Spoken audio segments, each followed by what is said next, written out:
अगर आसमान में उड़ना है बादलों की तरह, तो जीवन में मेहनत करना सीख लो पागलों की तरह। स्वागत है आप सभी का समाधान स्टडी यूट्यूब चैनल में और मेरा नाम है अदिति यादव। आज हम बात करेंगे केमिस्ट्री के बहुत ही महत्वपूर्ण प्रश्नों के बारे में, जो उम्मीद है आप लोगों के पेपर में ज़रूर आएंगे। ये एम्स नर्सिंग, पैरामेडिकल, यहाँ तक कि पीएनएसटी, नीट में भी ये बहुत ही इंपॉर्टेंट है। केमिस्ट्री में हमको कॉन्सेप्ट बिल्ड करना रहता है, राइट। तो हम लोगों को कॉन्सेप्ट बिल्ड करने के लिए एक कॉपी, पेन और एक पानी की बोतल ज़रूर चाहिए, क्योंकि गर्मी बहुत ज़्यादा पड़ रही है। तो चलो जल्दी से क्वेश्चन स्टार्ट करते हैं। Lanthanide contraction. ये क्वेश्चन पढ़ने का गलत तरीका है। सबसे पहले हमको ये देखना चाहिए कथन पूछा क्या है हमसे। सुनो, इधर देखो, हमसे असत्य पूछा है, यानी गलत पूछा है।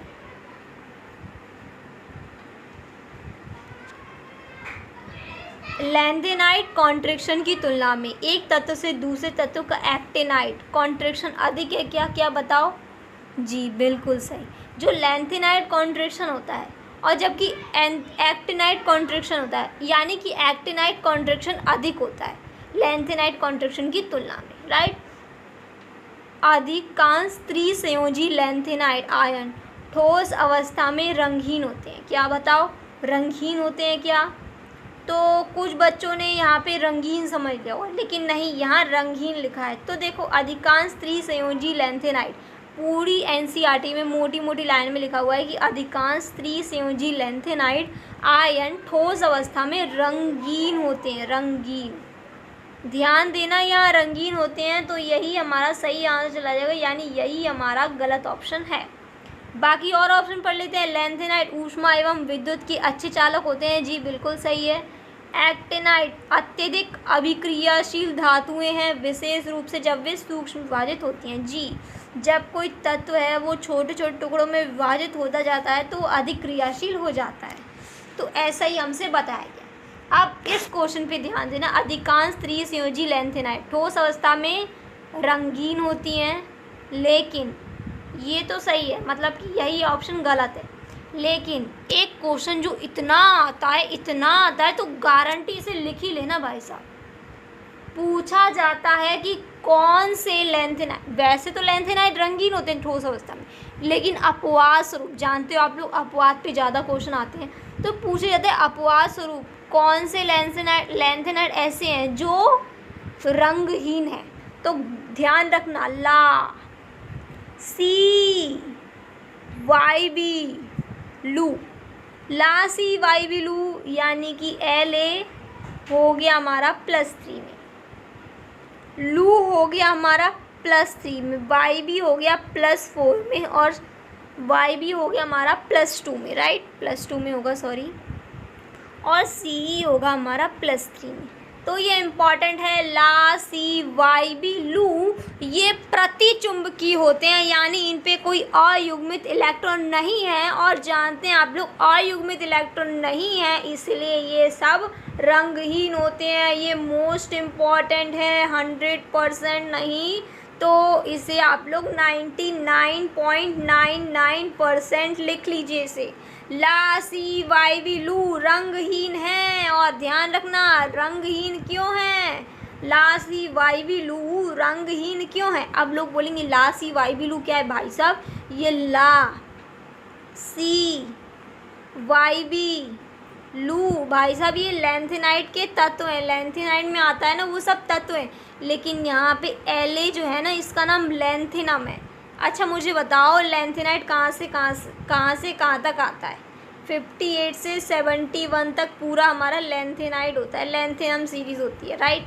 लेकिन ये लेंथेनम सीरीज़ स्टार्ट कहाँ से होती है? सीज़ियम से स्टार्ट होती है, उससे जो पहले आता है वो लेंथेनम आता है। अच्छा बताओ, ये लेंथेनम जो है ना, लेंथेनाइट का तत्व नहीं है, बल्कि ये तो D ब्लॉक का है, पर फिर भी लेंथेनम के जो गुण है ना वो लेंथेनॉइड से मिलते जुलते हैं, इसलिए हम इसे लेंथेनॉइड में इसकी तुलना करते हैं। बस पूछा जाएगा लेंथेनाइट का प्रथम तत्व कौन सा है, तो सीज़ियम आंसर लगाना। पूछा जाएगा कौन प्रतिचुंबकीय है, प्रतिचुंबकीय, पहले ध्यान लो, अनुचुंबकीय प्रतिचुंबकीय पहले जानते हैं। देखो हम यहाँ पे कॉन्सेप्ट बिल्ड कर रहे हैं, हमें क्वेश्चन में नंबर लेके आना है, तो हमें कॉन्सेप्ट बिल्ड करते हैं पहले। अणुचुंबकीय, अणु से याद आ रहा है अणु, यानी इसमें होंगे अयुग्मित इलेक्ट्रॉन। क्या कहा मैंने, इधर देखो, इसमें होंगे अयुग्मित इलेक्ट्रॉन। यहाँ लिखा है प्रति, यानी इसमें अयुग्मित इलेक्ट्रॉन नहीं होंगे ना, यानी इसमें अयुग्मित क्या है, नहीं है। तो जिसमें अयुग्मित इलेक्ट्रॉन है वो है हमारे रंगीन कलर, जिसमें इलेक्ट्रॉन ही नहीं है अयुग्मित, तो हमारे हैं रंगहीन। तो मैंने रंगहीन में बताया था ला सी वाई बी लू, राइट। ये ला हमारे डी ब्लॉक का तत्व है, राइट। अच्छा एक और क्वेश्चन, मेरा मन नहीं मान रहा लैंथेनाइड को छोड़ने का, पर फिर भी हम जल्दी छोड़ेंगे क्योंकि लैंथेनाइड से ज़्यादा क्वेश्चन आ रहे हैं, राइट। तो देखो लैंथेनम की जितनी भी सीरीज़ हैं वो ज़्यादातर उनकी ऑक्सीडेशन स्टेट, मतलब कि सामान्य ऑक्सीकरण अवस्था होती है +3। लेकिन मुझे ऐसा तत्व बताओ लैंथेनाइड में, लैंथेनम सीरीज़ में, जिसकी ऑक्सीडेशन स्टेट +3 नहीं होती है। जल्दी बताओ फटाफट से, क्या आप लोग बता पा रहे हो। तो जी सीजियम ही, यानी लैंथेनम का पहला ही तत्व +3 ऑक्सीकरण अवस्था शो नहीं करता, बल्कि +4 शो करता है। इम्पॉर्टेंट है, इम्पॉर्टेंट। और ध्यान रखना ला सी वाई बी लू हमारे रंगहीन है, प्रतिचुंबकीय है, इनमें अयुग्मित इलेक्ट्रॉन नहीं होते हैं, राइट। तो ये बहुत ही इम्पोर्टेंट क्वेश्चन था, मैंने सोचा कि बता देते हैं। इस क्वेश्चन को देखिए, एथेन के निम्नतम स्थायी संरूपण में द्वितल कोण है। तो इस क्वेश्चन को आप लोग याद करिए, देखिए बताइए क्या होगा इसका आंसर। तो कुछ बच्चे बोल रहे हैं इसका आंसर होगा सी, जी नहीं, इसका आंसर सी नहीं होगा, इसका आंसर डी होगा। तो 84 का डी, यानी कि 4th ऑप्शन चला जाएगा। जो एथेन जो है ना, एथेन के 2 संरूपण होते हैं, एक होता है हमारा गाउज फॉर्म, एक होता है गाउज फॉर्म को मैं जी से लिख देती हूँ और स्टेगर्ड फॉर्म को मैं एस से लिख देती हूँ, राइट। अब यहाँ पे पूछा मैं निम्नतम स्थायी संरूपण, यानी कि निम्नतम सबसे कम कौन सा संरूपण जो होता है, यानी 0 डिग्री पर होता है, ये बात ध्यान रखना। गाउज जो होता है 0 डिग्री पर स्टेबल होता है, और जो स्टैगर्ड है वो 60 डिग्री पर स्टेबल होता है। अब अब हिंदी मीडियम वाले भी इसे स्टैगर्ड याद रखना और गाउज को गाउज ही याद रखना, राइट। एथेन के 2 संरूपण होते हैं, गाउज जो होता है वो 0 डिग्री पर स्थायी होता है, और जो स्टैगर्ड होता है वो 60 डिग्री पर स्थायी होता है। हमसे पूछा था कि एथेन का निम्नतम स्थायी, मतलब कि यही निम्नतम स्थायी है 0 डिग्री पर, तो इसका आंसर डी ऑप्शन चला जाएगा। उम्मीद है आप लोगों को क्वेश्चन समझ में आ रहा है। देखो मैं रंग बदल के भी आपको समझा दे रही हूँ, डी ऑप्शन है, राइट। नेक्स्ट क्वेश्चन की तरफ हम लोग चलते हैं। ये देखो इस क्वेश्चन को करने से पहले हमें हाइब्रिडाइजेशन यानी संकरण का ज्ञान होना चाहिए। बताओ हम लोग संकरण कैसे निकालें। सबसे पहले संकरण निकालने के लिए हम देखते हैं सेंट्रल मेटल एटम, यानी कि सेंट्रल मेटल एटम की वैलेंसी, यानी कि देखो ये हमारे पास क्या है, बोरोन है। बोरोन 13वें फैमिली में आता है, इसके लास्ट में 3 आ रहा है, यानी बोरोन की संयोजकता कितनी है, 3 है। अब बताओ मुझे कार्बन 14वें ग्रुप का समूह है, इसलिए इसकी लास्ट में 4 आ रहा है, तो कार्बन की संयोजकता 4 हो गई। नाइट्रोजन यानी कि नाइट्रोजन 15वें ग्रुप का समूह है, तो नाइट्रोजन की संयोजकता 5 हो गई, राइट। अब नाना, पापा, असलम, सब बीमार, ये भी तो सब 15वें ग्रुप के आते हैं, तो इन सब की संयोजकता भी कितनी हो गई, 5 हो गई, राइट, 5 हो गई। ये आपको संयोजकता निकालने का एक कॉन्सेप्ट था, मैंने बता दिया बेसिक से, राइट। तो हम लोग अब हाइब्रिडाइजेशन निकालना सीखते हैं PCl5 का। PCl5 का हाइब्रिडेशन में क्या करते हैं हम लोग, संयोजकता लिखते हैं एक, मतलब कि जो अकेले की संयोजकता लिखते हैं, यानी संयोजकता लिखते हैं, संयोजकता को बोलते हैं वैलेंसी। वैलेंसी लिखते हैं हम लोग सेंट्रल मेटल एटम की, प्लस हैलोजन के नंबर, हैलोजन यानी कि फ्लोरीन, क्लोरीन, ब्रोमीन के नंबर, केवल नंबर लिखना है, लास्ट में कितने नंबर हैं, या हाइड्रोजन के नंबर, ध्यान से इसे लिख लो, बटे में 2। फास्फोरस की संयोजकता होती है 5, और यहाँ पे क्लोरीन के नंबर कितने हैं, 5 बटे में 2, यानी 10 बटे में 2, क्या आ गया हमारा, 5 आ गया, राइट। अब हम लोग जानते हैं कि दो होता है तो हम लोग क्या बोलते हैं, दो होता है तो हम लोग बोलते हैं एस और पी, एक और दो। अगर तीन होगा तो हम लोग क्या बोलेंगे, एस पी टू। अगर चार होगा तो हम लोग बोलेंगे एस पी थ्री। अगर पाँच होगा तो हम लोग बोलते हैं S P three D. Right, पाँच होता है तो हम लोग बोलते हैं एस। तो यहाँ पे हमारा PCl5 का हाइब्रिडाइजेशन यानी संकरण कितना निकला, sp3d निकला। और हम लोग जानते हैं जब sp3d संकरण निकलता है तो आकृति क्या होती है, त्रिकोणीय द्विपिरामिड। हम लोग देख लेते हैं, ये मतलब PCl है, यहाँ पे त्रिकोण बन जाएगा, यहाँ पे त्रिकोण बन जाएगा और यहाँ पे दो पिरामिड लग जाएंगे क्लोरीन के। राइट, तो इसे PCl5 की संरचना को हम लोग बोलते हैं त्रिकोणीय द्विपिरामिड, यानी कि ए का फोर्थ किस ऑप्शन में, ए का फोर्थ दो ऑप्शन में। राइट, इस ऑप्शन में। अब हम लोगों को देखना पड़ेगा बी का थर्ड भी दिया है, बी का थर्ड भी दिया है। तो देखो ये एक ट्रिक है, बी का थर्ड दिया है तो बी का ये थर्ड ही होगा, ऐसे बी का थर्ड हमें देखने की जरूरत नहीं है। सी का पहला देख लो या डी का सेकंड देख लो, तो हम लोग देख लेते हैं डी का सेकंड। डी का आसान होगा क्योंकि बोरॉन की संयोजकता कितनी होती है बताओ। हम लोगों ने बताया था कि बैंगन, आलू, गाजर, इन थैली यानी बोरॉन जो है वर्ग 13 के ग्रुप पे वर्ग 13 में आता है और 13 यानी लास्ट में 3 आ रहा है, यानी बोरॉन की संयोजकता हो गई 3। और लास्ट में हैलोजन के नंबर यानी फ्लोरीन के नंबर या क्लोरीन के नंबर या हाइड्रोजन के नंबर। तो इसमें फ्लोरीन के नंबर है 3/2 यानी 6/2 कितना आ गया, 3 आ गया। हम लोग बोलते जब 2 आता है तो उसे हम लोग बोलते हैं SP और 3 आता है तो उसे हम लोग बोलते हैं SP2 यानी कि SP2 यानी कि इसमें क्या हो रहा है, BF3 SP2 1 2 3 1 2 3 यानी इसमें क्या बोल रहा है, त्रिकोण बन रहा है। और त्रिकोण कहाँ लिखा है, सिर्फ त्रिकोण का लिखा है, त्रिकोण यानी त्रिकोणीय समतल में बन रहा है, कहीं ऊपर नीचे नहीं बन रहा है। तो डी का सेकंड आ जाएगा, डी का सेकंड इस ऑप्शन में है, तुम्हारा राइट ऑप्शन ये वाला चला जाएगा। बाकी ऑप्शनों को भी हम लोग देख लेते हैं। SF5 का संकरण हम लोग निकालेंगे तो मैंने फॉर्मूला क्या बताया आपको, वैलेंसी बताओ, वैलेंसी लिखो सेंट्रल मेटल एटम यानी जो अकेला हो, प्लस हैलोजन के नंबर लिखो या हाइड्रोजन के नंबर लिखो, बटे में 2 कर दो। मुझे आप लोग SF6 की निकालिए, खुद निकालिए SF6 की, यानी सल्फर की संयोजकता हो गई 6 और फ्लोरीन के नंबर भी हो गए 6/2 यानी कि 12/2 कितना आ गया, 6 आ गया। और आप लोग जानते हैं 2 कक्षक भाग लें तो बोलो SP 1 2 3 कक्षक भाग लें तो बोलो SP3, 4 कक्षक भाग लें तो बोलो SP3D। यहाँ पर देखो एक सेकेंड, ये देखो 3 कक्षक भाग ले रहे हैं यानी कि SP2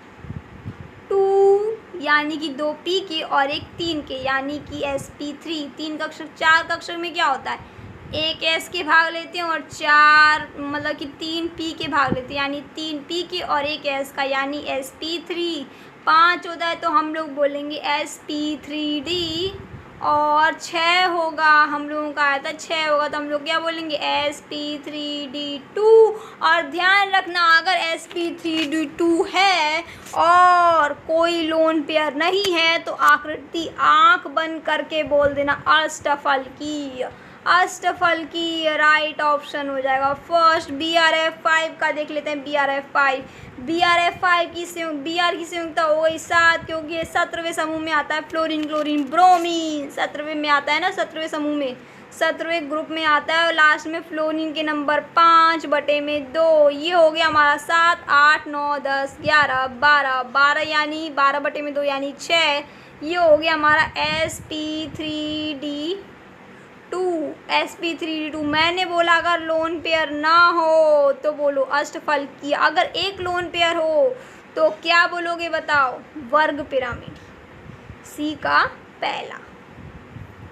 उम्मीद है आप लोगों को हाइब्रिडाइजेशन निकालना आ गया होगा और बोलना आ गया होगा कि SP3D2। अगर लोन पेयर नहीं है तो बोलेंगे अष्टफल की SP3D2, अगर एक लोन पेयर है तो बोलेंगे वर्ग पिरामिडीय।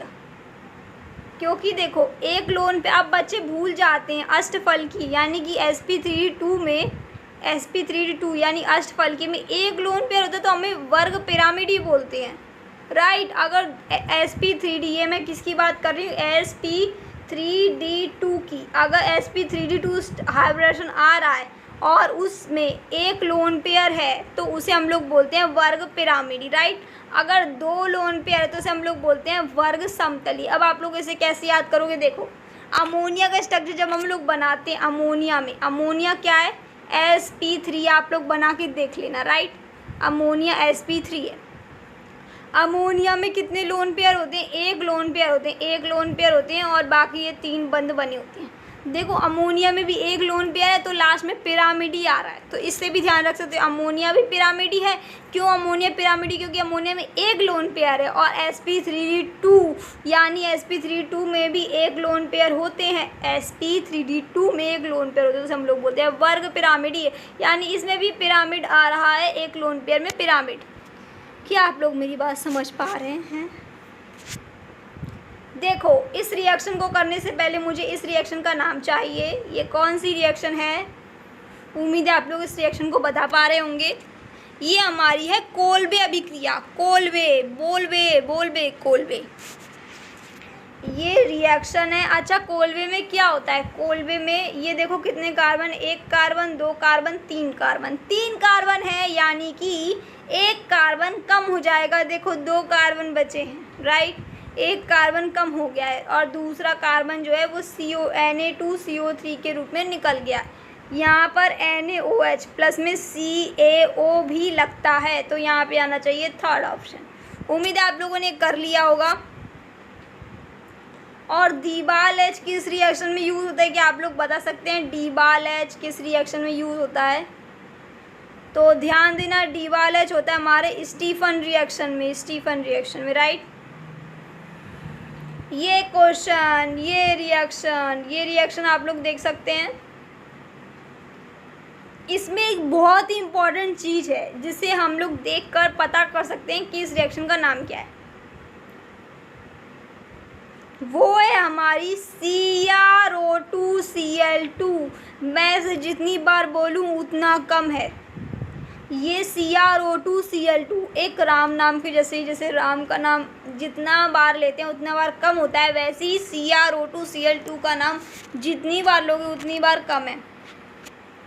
CrO2Cl2, CrO2Cl2। अब मैं आपसे पूछती हूँ कि क्रोमिल क्लोराइड का फॉर्मूला बताओ, तो यही है वो chromyl chloride, CrO2Cl2, CrO2Cl2, CrO2Cl2 आ गया है भाई साहब पेपर में, इस बार नहीं आ जाए, देखना पहले। CrO2Cl2 क्रोमिल क्लोराइड टेस्ट में यूज़ होता है और इसी CrO2Cl2 का यूज़ होता है इटार्ड रिएक्शन में।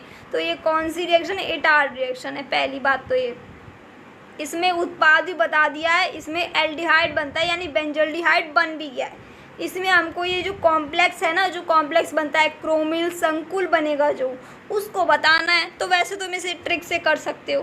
क्रोमिल संकुल बन रहा है, देखो यहाँ पे Cr है तो यहाँ पे देखो क्रोमिल संकुल बनता है, तो ऐसा कोई कॉम्प्लेक्स होना चाहिए जिसके कॉम्प्लेक्स में क्रोमियम हो, तो क्रोमियम सिर्फ यहाँ है और बाकी किसी में भी क्रोमियम नहीं है। तो ये हमको दिया है, ये हमको क्या दिया हुआ है, टॉल्विन दिया हुआ है। CrO2Cl2 को हम लोग बोलते हैं क्रोमिल क्लोराइड, क्रोमिल क्लोराइड है, तो इससे हमें पता चल रहा है ये इटार्ड रिएक्शन है, क्रोमिल क्लोराइड। ये मैं इसे बना लेती हूँ पहले, यहाँ पर H और ये H, ये 3 H यहाँ पर थे तो मैंने 3 H यहाँ बना लिए, राइट।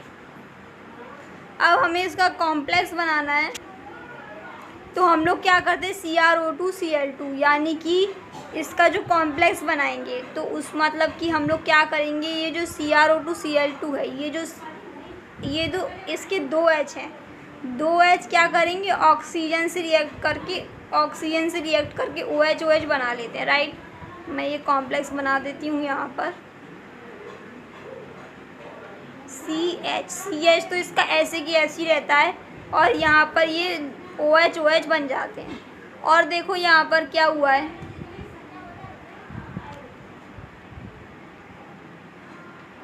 यहाँ पर देखो क्या हुआ है, रुको इधर बनाते हैं हम लोग कॉम्प्लेक्स बना रहे हैं, राइट।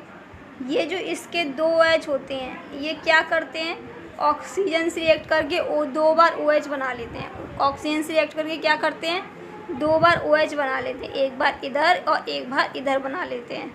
फॉर्मूले में Cr दिया है, यानी कि Cr दिया है। इसको मैं भी एक बार Cr को तो मैं लिख ही लूँगी।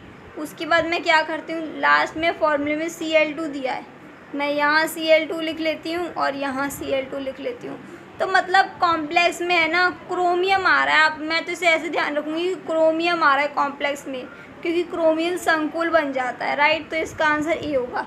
फिर भी हम लोग कैसे कर सकते हैं इसे, देखो इतना तो आ रहा है Cl2, इसने क्या किया है, इसको देखो इसको ना इसी को मतलब कि एक बार लिखा है इसने, देखो इसने इसको कैसे किया है, 2 बार लिख दिया है। ओ CrOH और Cl2, इसी को इसने 2 बार लिख दिया है, तो ये कॉम्प्लेक्स बन जाता है। और ध्यान रखना इटार रिएक्शन में CrO2 Cl2 क्रोमिल क्लोराइड का यूज़ किया था, इसमें बेंजल्डिहाइड बनता है, राइट। ये इटार रिएक्शन के बारे में था। ये क्वेश्चन अपने सिलेबस में नहीं, इसे काटते हैं। नेक्स्ट क्वेश्चन की तरफ हम लोग बढ़ते हैं।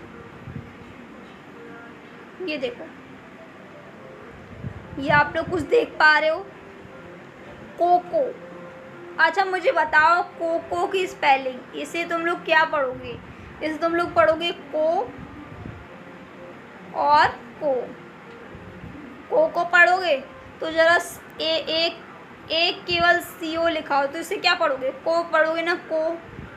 तो देखो इसके नाम में ही छुपा हुआ है, इसके इसी में छुपा हुआ है CO, तो इसे बोलेंगे गॉटरमैन कोच रिएक्शन। इसे देखो यहाँ पे लिखा होगा कोच रिएक्शन, देखो यहाँ पे लिखा भी हुआ है कोच रिएक्शन, राइट। तो यानी कि पहले का चला गया हमारा सेकंड ऑप्शन, राइट, पहले का चला गया सेकंड ऑप्शन।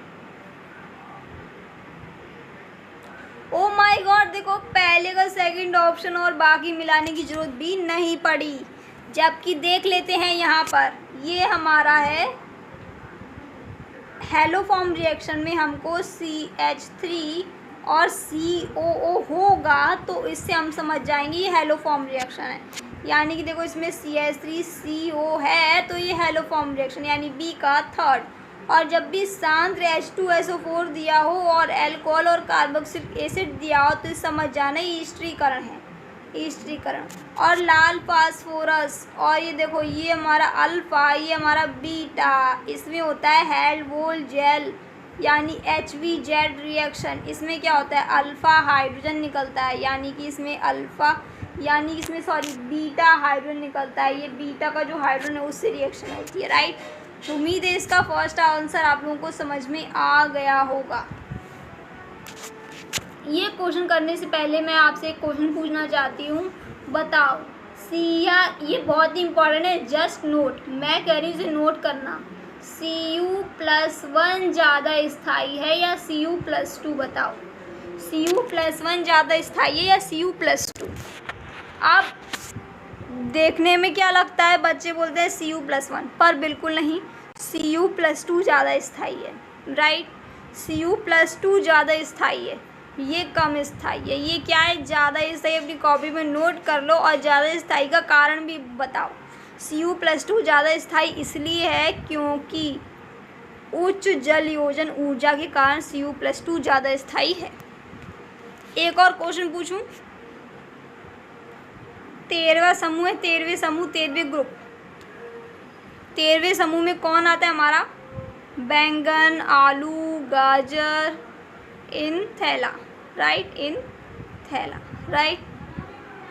अच्छा मैं आपसे पूछूं, बोरॉन +3 में ज़्यादा स्थायी होगा या +1 में, तो बच्चों जवाब देना कि +3 में ज़्यादा स्थायी होगा। मैं आपसे पूछूं कि बताओ एल्यूमिनियम क्या +3 में ज़्यादा स्थायी होगा या +1 में, तो आप लोग बच्चों बोलना कि +3 में। मैं आपसे पूछूं गैडोलियम +3 में ज़्यादा स्थायी होगा या +1 में, तो बच्चों मुझे जवाब देना +3 में। इंडियम में पूछूं +3 में ज़्यादा स्थायी होगा +1 में, तो बच्चों मुझे जवाब देना +3 में। मैं आपसे पूछूं +1 ज़्यादा स्थायी होगा या Tl+3, तो अब आप देखो Tl+1 ज़्यादा स्थायी होता है Tl+3 से। जस्ट नोट करो Tl+1 कम स्थायी है, Tl+3 ज़्यादा स्थायी है। क्यों? अक्रिय युग्म प्रभाव के कारण। जो भी बैंगन, आलू, गाजर, इन थैला जो भी अंतिम वाले तत्व हैं, उनकी जो भी कम ऑक्सीकरण अवस्था होती है वो ज़्यादा स्थायी हो जाती है। इसे ही हम लोग बोलते हैं अक्रिय युग्म प्रभाव। जस्ट नोट आ ही सकता है। इसकी मैं एक बहुत अच्छी ट्रिक बताऊंगी, पहले से आप खुद करिए। इस क्वेश्चन को करने से पहले ये जान लीजिए कि CnCO NO2 ये प्रबल लिगेंड है। कौन से लिगेंड है? स्ट्रॉन्ग फील्ड लिगेंड है। कौन से लिगेंड है? प्रबल लिगेंड है। ये भी इम्पोर्टेंट। और यहाँ तक कि CO तो प्रबलतम है, इसे भूल मत जाना, प्रबलतम है, ध्यान रखो, CO प्रबलतम है। और CN जो होता है साइनाइड, ये भी प्रबल लिगेंड है, खाते ही आदमी फिनिश। तो साइनाइड वो प्रबल लिगेंड है। 3 ध्यान रखना बस, CnCO NO2। अगर इसे आपने याद रख लिया तो आपको कोई भी क्वेश्चन गलत नहीं होगा। अब हमसे पूछा क्या है, हमको क्या बताना है कि इसमें बताना है बोर मैग्नेटॉन यानी कि द्विध्रुव आघूर्ण बताना है, राइट। ये FeCN नेगेटिव -3 दिया है। इसमें हम लोग क्या कर, सबसे पहले ऑक्सीकरण अवस्था निकालते हैं। तो Fe की ऑक्सीकरण अवस्था कितनी हो गई? X हो गई। ये CN जो होता है एक नेगेटिव लिगेंड भी है, तो यहाँ पे -6 लगा देंगे बराबर, यहाँ पे -3 चार्ज दिया हुआ है, तो X की वैल्यू आ जाएगी हमारी 3, यानी कि Fe जो है वो +3 में आ गया, राइट। अब हम लोग जानते हैं जो Fe+3 है, इसकी जो इलेक्ट्रॉन यानी कि इलेक्ट्रॉनिक कॉन्फ़िगरेशन होता है वो 3d6 4s2 होता है। ये मैंने किसका लिखा है? Fe का लिखा है। लेकिन हमें +3 यानी 3 इलेक्ट्रॉन हटाने, यानी Fe0 और 3d5, Fe0 और 3d5, यानी कि D में 5 अयुग्मित इलेक्ट्रॉन होंगे, 1 2 3 4 5, 1 2 3 4 5। अब सुनो, CN जो है प्रबलतम लिगेंड है, इसलिए क्या करेगा? पेयरिंग कर लेगा। मैं यहाँ पे कलर चेंज कर लेती हूँ, इसलिए क्या करेगा? यहाँ पे पेयरिंग करेगा। ये देखो, यहाँ पे ये पेयरिंग कर ली, यहाँ पे पेयरिंग कर लिया। अब एक इलेक्ट्रॉन बचा, यानी इसमें एक अयुग्मित इलेक्ट्रॉन है, इसमें एक अयुग्मित इलेक्ट्रॉन है, हमें एक अयुग्मित इलेक्ट्रॉन है। हमें निकालने का फॉर्मूला क्या होता है? n बराबर n+2 होता है, लेकिन इस फॉर्मूले से हम लोग नहीं करेंगे, इससे थोड़ा लंबा हो जाता है, राइट। तो हम लोग इसे करेंगे झकास फॉर्मूले से। इसकी n की वैल्यू 1 आई थी, कुछ नहीं करना, बस 0.8 जोड़ देना, 1.8 अप्रॉक्स आएगा। 1.8 अप्रॉक्स यानी 1.7 ही मान लो, यानी 1/4 हो गया और 1/4 हो गया। इसे हमने कैसे किया? अब ये वाला क्वेश्चन जरा सॉल्व करके खुद देखो। क्वेश्चन समझ में ना, मतलब कि कॉन्सेप्ट समझ में नहीं आए तो वीडियो, मतलब कि उस कॉन्सेप्ट को फिर से देखो, क्योंकि एक बहुत ही अच्छी ट्रिक मैं बता रही हूँ जो आपको लाखों रुपए देके शायद आपको कोचिंगों में भी नहीं मिले, ऑफलाइन कोचिंग में। तो इससे हम लोग क्या करेंगे, किसका मैं निकाल रही हूँ, ध्यान रखना, Fe इसका निकाल रही हूँ, सी ऑप्शन का। तो मुझे सबसे पहले क्या निकालनी? ऑक्सीकरण अवस्था। मैंने लिखा Fe का X। CN एक नेगेटिव लिगेंड है, मैंने लिख दिया 6, और बराबर यहाँ पे -4 लिखा हुआ है, ना कि +4, तो मैंने लिख दिया -4, और X बराबर 2 आ जाएगा। और हम लोग लिख देंगे यहाँ पे, तो X बराबर 2 आ जाएगा। हम लोग जानते हैं कि Fe की ऑक्सीकरण, मतलब कि Fe का इलेक्ट्रॉनिक विन्यास होता है 3d6 4s2, राइट। हमारा जो मतलब कि ऑक्सीकरण आया था वो n, मतलब कि X बराबर 2 आया था, राइट। तो मतलब कि Fe+2 का निकालना है, क्योंकि X बराबर 2 आया था, मतलब ऑक्सीकरण 2 आया था। Fe+2 का निकालना है, यानी S में 2 इलेक्ट्रॉन गायब करने, S 4s0 हो जाता है, राइट। 3d6 बचता है हमारे पास, 3d6 हम लोग निकाल रहे हैं Fe+2 का, राइट। तो हम लोग 3d6 यानी D में 5 होते हैं, 1 2 3 4 5, 1 2 3 4 5, 5 हो गए। लेकिन ध्यान रखना CN जो है प्रबल लिगेंड है, यानी ये क्या करेगा, पेयरिंग कर लेगा, यानी कि इसके इलेक्ट्रॉन यहाँ आ जाएंगे, इसके जो इलेक्ट्रॉन है यहाँ आ जाएंगे, राइट। और एक मिनट जरा हम लोग फिर से करते हैं। देखो इसको हम लोगों ने दिया था 3d6 दिया था और x बराबर 2 आया था, यानी कि 3d6 दिया 1 2 3 4 5, 1 2 3 4 5 और ये 6, ये 6 तो पहले ही हो गया। लेकिन CN जो एक दुर्बल मतलब कि एक प्रबल लिगेंड है, तो इसके इलेक्ट्रॉन यहाँ आ गए, इसके इलेक्ट्रॉन यहाँ आ गए, तो कोई भी अयुग्मित इलेक्ट्रॉन नहीं बचा, यानी कि 0। सेकेंड ऑप्शन सी का सेकेंड, इस ऑप्शन में हो गया हमारा आंसर समाप्त। क्या आप लोग समझ पा रहे हैं? ये जो क्वेश्चन है इसमें हम लोगों ने क्या किया, इन सब क्वेश्चन में हम लोग जानते हैं CN एक प्रबल लिगेंड और CN एक नेगेटिव लिगेंड है। हम लोगों ने ऑक्सीकरण अवस्था निकाली Fe की, तो X लिखा, CN एक नेगेटिव लिगेंड है, हमने 6 लिखा, यानी कि आवेश कितना था -3। X बराबर कितना आ गया, 3 आ गया, यानी कि हम लोग क्या निकालेंगे, Fe+3 का इलेक्ट्रॉनिक विन्यास निकालेंगे। Fe का इलेक्ट्रॉनिक विन्यास कितना होता है, 3d6 4s2 होता है, लेकिन हमें निकालना किसका है, Fe+3 का निकालना है। तो 2 इलेक्ट्रॉन यहाँ चले गए और 1 इलेक्ट्रॉन यहाँ से, यानी 3d5 आ गया, 3d5 आ गया, राइट। तो हम लोग 3d5 लिखते हैं, 1 2 3 4 5, 1 2 3 4 5। यहाँ देखो CN एक प्रबल लिगेंड है, यानी पेयरिंग कर लेगा, यानी ऐसे पेयरिंग इसमें से इलेक्ट्रॉन लेके यहाँ रख लेगा, इसमें से इलेक्ट्रॉन लेके यहाँ रख लेगा, यानी ये दो जो हैं, ये दो जो हैं मतलब ये सब जो है ये क्या हो जाएंगे, सॉरी,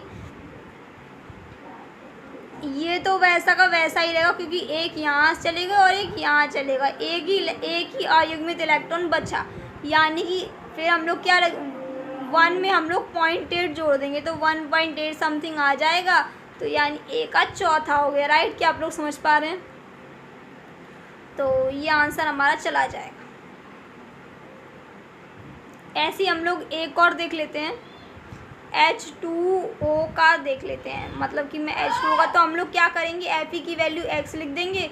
हम लोग जानते हैं जो H2 है ये उदासीन है, तो यहाँ पे लिख देंगे 0 बराबर 2, यानी कि Fe क्या हो गया, Fe+2, यानी कि इसकी जो x की वैल्यू आई है +2 आई, यानी कि हमें Fe+2 का इलेक्ट्रॉनिक विन्यास निकालना है। हम लोग जानते हैं Fe का इलेक्ट्रॉनिक विन्यास क्या होता है, 3d6 4s2 होता है, 4s2, तो इसमें 2 इलेक्ट्रॉन बाहर वाले में से निकाल, तो 4s0 हो गया, राइट। 3d6 बचा, 3d6 1 2 3 4 5 6, 1 2 3 4 5 और ये 6। हम लोग जानते हैं कि H2O स्ट्रॉन्ग लिगेंड नहीं है, यानी वीक लिगेंड, तो हम लोग पेयरिंग नहीं करेंगे, तो यहाँ पे N की वैल्यू 4 आ गई, राइट। 4 आ गई, मैंने बोला N की वैल्यू 4 आ गई, द्विध्रुव आघूर्ण कैसे निकालते हैं, तो हम लोग जानते हैं N की वैल्यू 4 आई है, तो हम उसमें 0.8 जोड़ देते हैं, तो मतलब कि 4.8 समथिंग कुछ आ रहा होगा। देखो 4.8 समथिंग कुछ आ रहा होगा, डी का तीसरा। उम्मीद है आप लोगों को ये क्वेश्चन समझ में आया होगा। नेक्स्ट क्वेश्चन की तरफ हम लोग बढ़ते हैं। ये वाला क्वेश्चन देखो, ये क्वेश्चन करने से पहले मुझे ये क्वेश्चन बताओ, बेंजीन डाई एजोनियम क्लोराइड को हम लोग पानी पिलाते हैं, जब हम लोग उसे पानी पिलाते हैं पानी, तो उसे क्या चढ़ जाता है, उसे चढ़ जाता है नशा, यानी वो एल्कोहल बन जाता है, उसे नशा चढ़ जाता है। तो ध्यान रखना बेंजीन डाई एजोनियम क्लोराइड को कभी पानी मत पिलाना। देखो अगर यहाँ पे हम लोग बेंजीन डाई एजोनियम क्लोराइड को अगर हम पानी पिलाते तो यहाँ पे अल्कोहल बनता, लेकिन यहाँ पे अल्कोहल नहीं है, डायरेक्ट ऐसे ही है, मतलब कि यहाँ पे H2O नहीं होगा। और यहाँ पे CuCN बनाते तो यहाँ पर CN आ जाता, राइट। और आप लोग जानते हैं CuCN हम लोग किस रिएक्शन में यूज़ करते हैं, क्या आप लोग बता सकते हैं? CuCN का यूज़ जल्दी सोचो, चलो तब तक सोचो आप, तब तक हम लोग इस क्वेश्चन को सॉल्व करते हैं, राइट। इस क्वेश्चन को सॉल्व करिए खुद, पहले R की वैल्यू हमें बतानी है।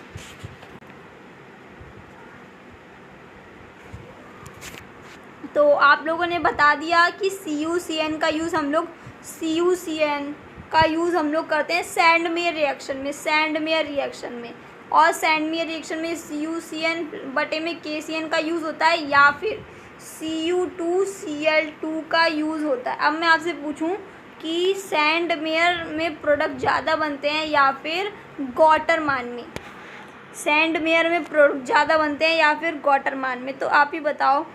कोई सैंड मतलब कि कोई सैंड के आसपास रहेगा और कोई गटर के आसपास रहेगा, सबसे ज़्यादा प्रोडक्ट कौन बना पाएगा? कोई सैंड जो है, सैंड कोई खुशबू के पास रह रहा है और कोई गटर के पास रह रहा है, तो सबसे ज़्यादा प्रोडक्ट कौन बनाएगा? सबसे ज़्यादा प्रोडक्ट बनाएगा हमारा सैंड वाला, यानी कि सैंडमेयर की लब्धि, यानी सैंडमेयर में प्रोडक्ट ज़्यादा बनते हैं। ये भी NCERT की लाइन है, देख लेना खोल के चाहो तो। पर यहाँ पे वो तो मैं कॉन्सेप्ट बता, पर यहाँ पे हमसे पूछा क्या है, N2+Cl, यहाँ पे क्या होगा बताओ? तो यहाँ पर होगा हमारा एथेनॉल, इथाइल अल्कोहल होगा। ये एक अपचायक की तरह काम करता है, तो ये हमारा R की वैल्यू की जगह यहाँ ये होगा। ठीक है, उम्मीद है आप लोगों को क्वेश्चन समझ में आ रहा होगा। अगर क्वेश्चन में कोई भी डाउट है तो ज़रूर कमेंट करिएगा, और उम्मीद है इसको देखने के बाद आप लोग तुरंत सेल्फ स्टडी करने जाओगे। थैंक यू दोस्तों, उम्मीद है आप लोगों को अच्छा लगा होगा। लाइक शेयर सब्सक्राइब जरूर करिए।